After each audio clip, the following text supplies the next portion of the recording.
സുഹൃത്തുക്കളെ, KCB Areekkad സെക്ഷനിലെ assistant എഞ്ചിനീയറാണ്. KCB ബില്ലിങ്ങിനെ കുറിച്ച് ധാരാളം തെറ്റിദ്ധാരണകൾ നമ്മുടെ സമൂഹത്തിൽ പ്രചരിക്കാറുണ്ട്. ഇപ്പോൾ TOD ബില്ലിങ്ങിനെ കുറിച്ച് ചില വാട്സപ്പ് മെസ്സേജുകളൊക്കെ കാണാനിടയായി.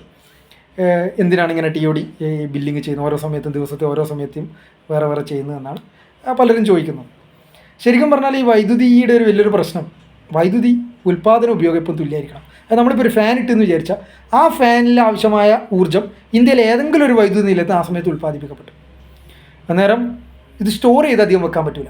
അധികം സ്റ്റോർ ചെയ്ത് വെക്കാൻ ബാറ്ററികളിൽ വളരെ കുറച്ചേ പറ്റുള്ളൂ. നമുക്ക് ആവശ്യത്തിന് സ്റ്റോർ ചെയ്യാൻ പറ്റാത്തതുകൊണ്ടാണല്ലോ എല്ലാവരും KCBൻ്റെ കണക്ഷൻ എടുത്തത്. അല്ലെങ്കിൽ എല്ലാവരും സോളാർ വെച്ച് സ്വന്തം വീട്ടിൽ ബാറ്ററി വെച്ചിട്ട് ഉപയോഗിക്കാൻ പറ്റുമായിരുന്നല്ലോ. ഭാവിയിൽ ചിലപ്പം ബാറ്ററി സാങ്കേതികവിദ്യ വളരുമ്പോൾ ചിലപ്പോൾ അങ്ങനെ വരും. എന്നാൽ ഇപ്പോഴത്തെ പ്രശ്നം എന്ന് വിചാരിച്ചാൽ നമുക്ക് പകൽ സോളാർ ഇഷ്ടം പോലെ ഉണ്ട്, രാത്രി സോളാർ ഇല്ല. അതേപോലെ തന്നെ താപനിലയങ്ങൾ, ആണവ നിലയങ്ങളൊക്കെ ഉൽപ്പാദനം നമുക്ക് രാത്രി ഉപയോഗം കൂടുന്നതനുസരിച്ച് കൂട്ടാൻ പറ്റില്ല.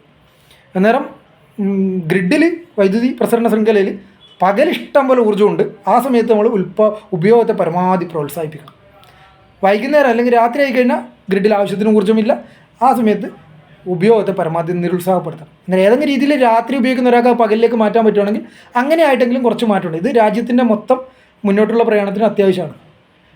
അന്നേരം അതിന് വേണ്ടിയിട്ടാണ് ഇങ്ങനെ ഇതാക്കിയത്. ഇനി KCB കറണ്ട് മേടിക്കുന്നതും ഇങ്ങനെ തന്നെയാണ്. KCB വൈകുന്നേരം മേടിക്കുന്ന കറണ്ടിന് വലിയ പൈസ കൊടുക്കുന്നുണ്ട്, എന്നാൽ പകൽ മേടിക്കുന്ന കറണ്ടിന് അത്ര പൈസ കൊടുക്കുന്നില്ല. ഇത് നമ്മുടെ വൈദ്യുതി പ്രസരണ സാങ്കേതിക കാര്യം കൂടിയാണ്.